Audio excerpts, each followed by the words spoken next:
Hello dear students, मैं doctor Amita Telang, assistant professor, Gurukul महिला महाविद्यालय रायपुर से। डीबीएमएस में हम पढ़ रहे हैं यूनिट नंबर 5 एसक्यूएल। और एसक्यूएल में हमने लास्ट क्लास में पढ़ा था ज्वाइंस के बारे में कि ज्वाइंस क्या होते हैं और कितने प्रकार के ज्वाइंस अवेलेबल हैं। आज की क्लास में हम पढ़ने वाले हैं व्हाट इज व्यू। एसक्यूएल में व्यू एक एसक्यूएल व्यू जो होता है वो एसक्यूएल स्टेटमेंट होता है जिसके द्वारा हम डेटाबेस में एक टेबल क्रिएट कर सकते हैं। अब आप ये बोलेंगे कि डेटाबेस में टेबल क्रिएट करने के लिए ऑलरेडी हमने क्रिएट टेबल देख लिया है, तो ये व्यू क्या है। तो व्यू जो होता है वो एक प्रकार से आप ये बोल सकते हैं कि व्यू एक प्रकार की वर्चुअल टेबल है। वर्चुअल टेबल की ज़रूरत हमें क्यों पड़ती है, वर्चुअल टेबल क्या क्या काम कर सकते हैं।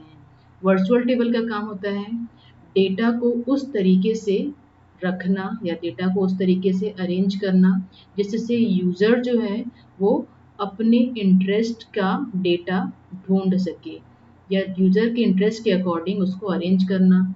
व्यू बनाने का दूसरा कारण है कि हम ये चाहते हैं, कभी कभी हम ये चाहते हैं कि हमारा कुछ डेटा ऐसा हो जिसे सारे यूज़र्स ना देख सकें। मीन्स हमको डेटा का एक्सेस को रिस्ट्रिक्ट करना है ताकि कौन सा डेटा उसको कौन सा यूज़र उसे देख सकता है और कौन सा नहीं देख सकता, ये हम यहाँ पर श्योर कर सकें। और तीसरा इम्पॉर्टेंट यूज़ वो ये है व्यू का कि हम अलग अलग टेबल्स के डेटा को एक जगह पर रख सकते हैं। मीन्स हम क्या कर सकते हैं, वेरियस टेबल से डेटा लेंगे और उसको एक सिंगल वर्चुअल टेबल जैसे हम व्यू कह रहे हैं वहाँ पर समराइज वे में रख देंगे ताकि हम उसे देख सकें और उसे यूज़ कर सकें। व्यू जो होता है उसमें जैसे टेबल में रोज एंड कॉलम्स होते हैं वैसे ही व्यू होता है, उसमें भी रोज एंड कॉलम्स होंगे। अंतर केवल इतना रहेगा कि टेबल जो होता है उसके एक प्रकार के पार्ट को, टेबल के किसी एक पार्ट को हम क्या कह रहे हैं यहाँ पर व्यू कह रहे हैं, और या फिर उसे हम कह रहे हैं यहाँ पर virtual table. So a view can be created from one or many tables which depend on the written SQL query to create a view। मतलब एक व्यू को हम एक या एक से अधिक टेबल से क्रिएट कर सकते हैं। अब देखते हैं कि व्यू को क्रिएट कैसे किया जाए। डेटाबेस व्यूज़ को क्रिएट करने के लिए हम क्रिएट व्यू नाम का स्टेटमेंट यूज़ करने वाले हैं। और ये व्यू जो है ये सिंगल टेबल से, मल्टीपल टेबल से या किसी दूसरे व्यू से भी क्रिएट किया जा सकता है। इसको क्रिएट करने का सिंटेक्स यहाँ पर देखिए। सबसे पहले हमें लिखना होगा क्रिएट व्यू, उसके बाद में जो नाम देना चाहते हैं वो नाम देंगे, फिर एज नाम का एक कीवर्ड यूज़ करेंगे। Then select column 1 column 2 from table name.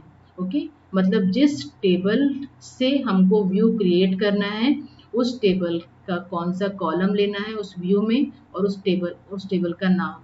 और उसके बाद में वेयर कंडीशन, मतलब कि जो हमने कॉलम्स लिए हैं उसमें से अगर कोई पर्टिकुलर रोज ही हमको उस व्यू में दिखाना है तो हम उस कंडीशन से उस पर्टिकुलर रोज को वहाँ पर दिखा सकते हैं। एग्जाम्पल देखते हैं, जैसे कि हमने कस्टमर टेबल ली, उसमें ये सारे रिकॉर्ड्स है, आईडी है, नेम है, एज, एड्रेस एंड सैलरी। अब हमको इस कस्टमर टेबल से एक व्यू बनाना है तो हम यहाँ पर लिखेंगे क्रिएट व्यू कस्टमर व्यू, हमने इसको नाम दिया है customer underscore view. As select name as, मतलब हमको सिर्फ दो ही कॉलम लेने हैं, मतलब हम जो व्यू बना रहे हैं उसमें सिर्फ दो कॉलम रहेंगे, एक होगा नेम का और एक होगा एज का। फ्रॉम टेबल का नाम ले लिया कस्टमर, इसके पहले हमने जो देखी थी। सिंपल है ये बिल्कुल इसको क्रिएट करना। तो ये क्या करेगा, हमारे सामने एक व्यू बन जाएगा, उस व्यू का नाम है कस्टमर व्यू और उस कस्टमर व्यू में सिर्फ दो कॉलम होंगे, नेम और एज। इस तरीके से ये दिखाई देगा। अब व्यू के साथ में हम एक विथ चेक ऑप्शन ये भी ऐड कर सकते हैं। ये ऑप्शनल होता है, इसका पर्पस ये होता है कि जितने भी अपडेट और इंसर्ट हैं, है ना, satisfy the condition in the view definition, मतलब इस चीज़ को इंश्योर करना कि जो भी अपडेट और इंसर्ट हैं वो एक पर्टिकुलर कंडीशन को सेटिस्फाई कर रहे हैं या नहीं कर रहे हैं। उसके लिए हम व्यू के साथ में विथ चेक ऑप्शन लगा देंगे। है ना। If they do satisfy the condition, update and insert returns an error if they do not, है ना। मतलब अगर एक पर्टिकुलर कंडीशन जो है उसको सेटिस्फाई नहीं किया जा रहा है तो ना तो उस व्यू में हम कुछ अपडेट कर पाएंगे और ना ही हम उसमें कोई नई चीज़ इंसर्ट कर पाएंगे। मतलब एक तरीके से ये चेक पॉइंट आपने डाला है कि कोई भी यूज़र कुछ भी डेटा इंसर्ट ना कर दे आपके व्यू में, उसको एक प्रॉपर चेकिंग या एक सिक्योरिटी पॉइंट से होकर के गुजरना है। यदि आपको इंसर्ट भी करना है, यदि आपको अपडेट भी करना है, तो उस सिक्योरिटी पॉइंट को यहाँ पर विथ चेक ऑप्शन ये नाम दिया गया है।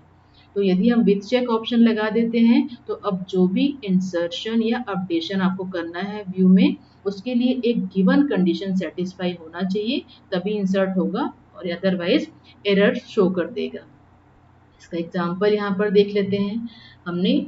और ये जो विथ चेक कंडीशन है इसको हम क्रिएट करते समय, व्यू को क्रिएट करते समय ऐड कर सकते हैं, तो ये ऑप्शनल होता है।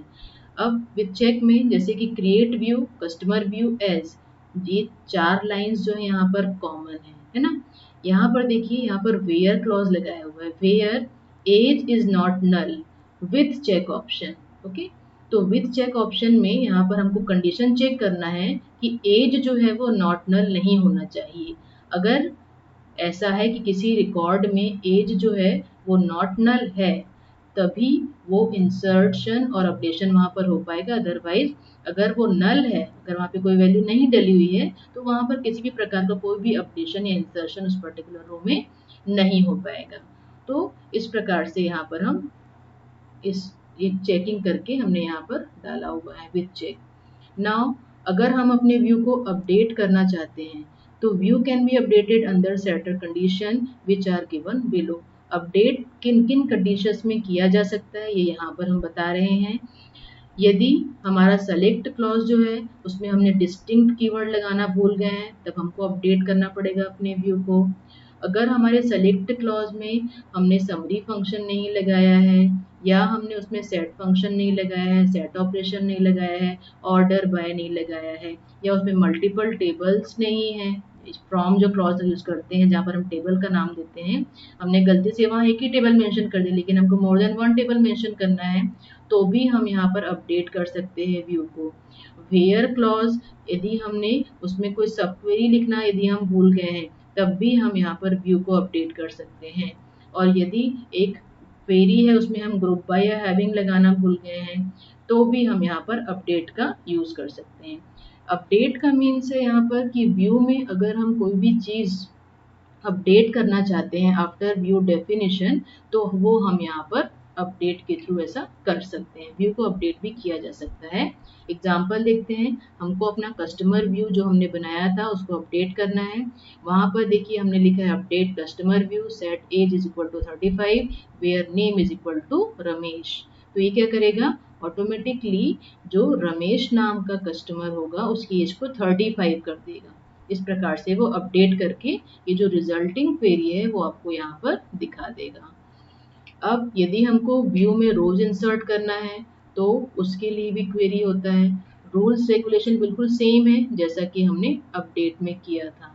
ओके, हम we can not insert row in customer view, यहाँ पर हम कस्टमर व्यू में अपडेट नहीं कर पाएंगे।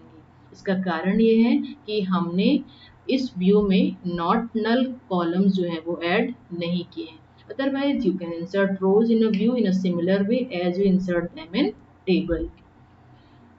नाउ अगर हमने कोई भी रोज इंसर्ट किए हैं तो उसको हम डिलीट भी कर सकते हैं व्यू से।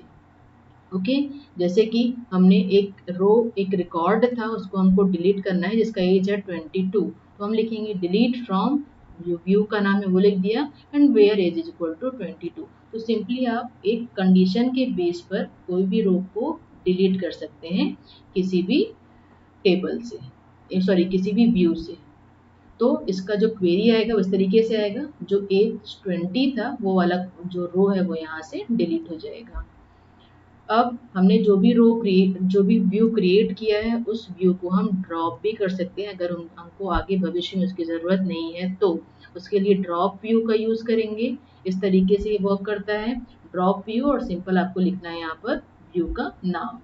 ओके, नेक्स्ट क्लास में हम देखेंगे सब क्वेरीज के बारे में, क्योंकि सब क्वेरीज बहुत ही इंपॉर्टेंट टॉपिक है जो कि एसक्यूएल में हर जगह पर जहाँ पर हम वेयर क्लॉज यूज कर रहे हैं वहाँ पर काम आने वाला है। Okay, so till then keep studying and all the best. Thank you.